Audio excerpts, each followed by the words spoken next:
द्रौपदी महाभारत का वो पात्र है जिसके बिना महाभारत की कल्पना भी करना मुश्किल है। महाभारत का युद्ध भले ही पांडवों ने जीता था, लेकिन युद्ध को जीतने की प्रेरणा तो स्वयं द्रौपदी ने ही दी थी। द्रौपदी वो ज्वाला थी जिसने अपनी मर्यादा और सम्मान को पाने के लिए कौरवों के खून से कुरुक्षेत्र के मैदान की प्यास बुझाई थी। द्रौपदी महाभारत युद्ध के बाद भारतवर्ष की महारानी बनी, लेकिन इनका जीवन और अंत ऐसे रास्तों से गुजरता है जिन्हें जानकर हर कोई दंग रह जाता है। अधिकांश ग्रंथों में बताया गया है कि द्रौपदी का जन्म किसी महिला से नहीं हुआ था और इसीलिए उन्हें अक्सर अयोनिजा यानी कि वह महिला जिसका जन्म किसी महिला के गर्भ से ना हुआ हो के रूप में वर्णित किया जाता है। द्रौपदी जो अन्य स्त्रियों से बहुत अलग थी, अपने पिता का तिरस्कार सहना, 5 पतियों से विवाह करना, इसी तरह के ना जाने कितने कार्य थे जो सिर्फ द्रौपदी के अलावा किसी और ने नहीं किए थे। जितना हम सब लोग द्रौपदी के बारे में जानते हैं, क्या सच में द्रौपदी वैसी ही थी या उससे बिल्कुल अलग थी? तो आइए मित्रों, आज वीडियो में हम आपको बताते हैं। लेकिन द्रौपदी की ये गौरव गाथा सुनने से पहले अगर आपको श्री कृष्ण पर भरोसा है तो वीडियो को अभी से लाइक करके कमेंट में जय श्री कृष्ण अवश्य लिख देना। मित्रों, द्रौपदी का जन्म यज्ञ की अग्नि से हुआ था, इसीलिए उसे यज्ञ सैनी भी कहा जाता है। दरअसल भगवान श्री कृष्ण जानते थे कि द्रौपदी का जन्म कैसे और किस उद्देश्य से हुआ है, इसीलिए उन्होंने द्रौपदी का प्रयोग महाभारत के युद्ध को उसके अंतिम प्रारंभ तक पहुंचाने के लिए किया। इस युद्ध में कौरव पक्ष के वो सभी लोग मारे गए जो पिछले जन्म में राक्षस कुल के थे। इन सभी राक्षसों का पुनर्जन्म द्वापर युग की समाप्ति की ओर जा रहे समय में हुआ था। इन्होंने समाज में अत्याचार फैलाना शुरू कर दिया।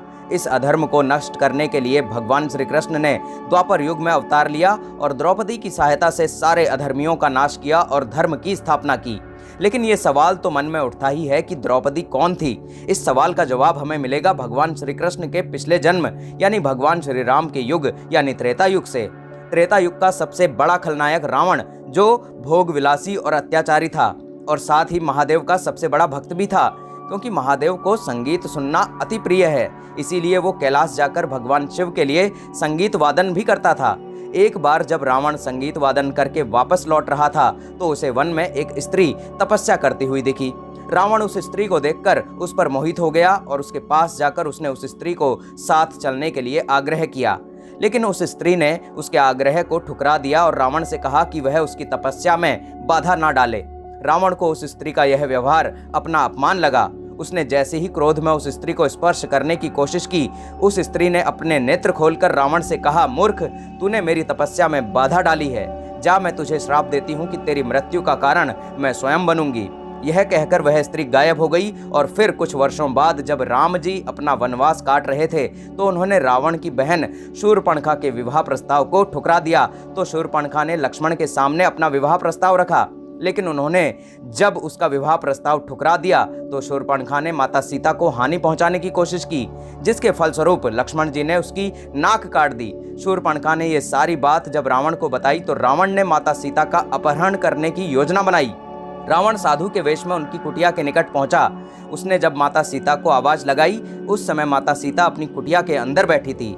माता सीता साधु के भेष में आए रावण की आवाज सुनकर जैसे ही उठकर जाने लगी, तभी उनके सामने एक साध्वी स्त्री प्रकट हुई और उस स्त्री ने माता सीता से कहा कि देवी, यहाँ से सीता बनकर बाहर जाने की आज्ञा आप मुझे दीजिए और कृपया अपने वस्त्र और आभूषण मुझे दे दीजिए। माता सीता ने उनकी बात मान ली और अंतर ध्यान हो गई। उसके बाद वह साध्वी स्त्री सीता जी का रूप धर के बाहर आई और रावण उसे ही उठाकर ले गया।